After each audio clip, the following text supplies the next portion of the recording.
भारत में जन्म लेना अपने आप में सौभाग्य है, बहुत सौभाग्य है। ब्रह्म वैवर्त पुराण के अंतर्गत कृष्ण जन्म खंड में भगवान श्री हरि स्वयं नारद जी को बतलाते हैं कि भारतवर्ष में किस व्यक्ति को जन्म लेने का सौभाग्य मिलता है। जिस व्यक्ति ने 100 जन्मों तक तपस्या किया हो, ऐसा व्यक्ति भारतवर्ष में जन्म लेने का सौभाग्य प्राप्त करता है। शत जन्म पुतो जन्मेदम भारते लभेत करोति जन्म सफलम श्रुत्वा हरि कथामृतम। शत जन्म तपः पूतो जन्मेदम भारते लभेत करोति जन्म सफलम श्रुत्वा हरि कथामृतम। स्वयं भगवान श्री हरि नारद जी को ये वचन कहते हैं ब्रह्म वैवर्त पुराण में कि 100 जन्मों के तपस्या करने पर किसी सौभाग्यशाली व्यक्ति को भारतवर्ष में जन्म लेने का सौभाग्य प्राप्त होता है। और फिर क्या करता है? करोति जन्म सफलम श्रुत्वा हरि कथामृतम। फिर ऐसा व्यक्ति भगवान की अमृतमय कथा श्रवण कर कर अपने जन्म को सफल बनाता है। तो भारतवर्ष में जो है भगवान श्री राम, भगवान कृष्ण की कथा सुनने का बहुत अवसर मिलता है। और जो व्यक्ति भारत में जन्म लेगा, भगवान श्री राम और कृष्ण की अमृतमय कथा सुनकर जो है अपने जीवन को सफल बनाता है। बृहद नारदीय पुराण में एक वचन आता है, उसमें सनत कुमार जो हैं नारद मुनि को कहते हैं, क्या कहते हैं कि भारत भूमि में जन्म लेकर भी जो व्यक्ति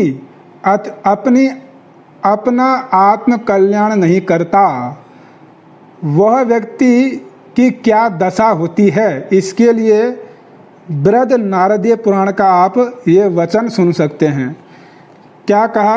भारते जन्म संप्राप्य नात्मानं तारयतु यतः पच्यते निर्ये घोरे स त्वा चंद्राक तारकम वासुदेव परो धर्मः वासुदेव परम तपः वासुदेव परम ज्ञानम वासुदेव परागतिः। बृहद नारदीय पुराण का ये वचन है। सनत कुमार जो हैं नारद जी को कहते हैं कि जो मूर्ख व्यक्ति, जो मूढ़ व्यक्ति भारतवर्ष में जन्म लेकर भी अपना उद्धार नहीं करता, वह जब तक चंद्र, सूर्य और तारा मंडल से आकाश सुशोभित रहता है, तब तक घोर नरक में दुख भोगता है।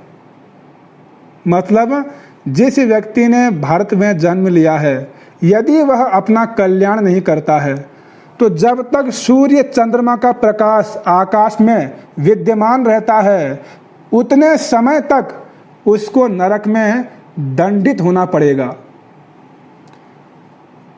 वासुदेव ही परम धर्म है, वासुदेव ही परम तप है, वासुदेव ही परम ज्ञान है, वासुदेव ही परम गति है। तो जिस व्यक्ति ने भारतवर्ष में जन्म लिया है, ऐसे व्यक्ति को भगवान वासुदेव की भक्ति करनी ही चाहिए। यदि नहीं करेगा तो फिर उसको नरक में दंडित होना पड़ेगा। तो भारतवर्ष में जन्म लेना भी सौभाग्य है, और जन्म लेने के बाद अगर अपना जन्म सार्थक नहीं किया तो फिर उसका क्या परिणाम होगा, उसको भी आप लोगों ने श्रवण किया है। तो चैतन्य महाप्रभु का यही विचार है भारतवासियों के लिए कि भारत भूमि तहैल मनुष्य जन्म यार, जन्म सार्थक करी पर उपकार। कि जिसने भारत में जन्म लिया है उसको अपना जीवन सार्थक करना चाहिए, और साथ में पर उपकार, दूसरों का भी जीवन सार्थक करना चाहिए। शिला प्रभुपाद जी ने यह करके दिखाया। शिला प्रभुपाद जी इसके ज्वलंत उदाहरण हैं। उन्होंने अपना जीवन भी सार्थक किया और पाश्चात्य देश में जाकर पर उपकार, जगतवासियों पर भी कृपा की, उनका भी कल्याण किया। तो शिला प्रभुपाद जी वर्तमान समय में इसके प्रत्यक्ष उदाहरण हैं।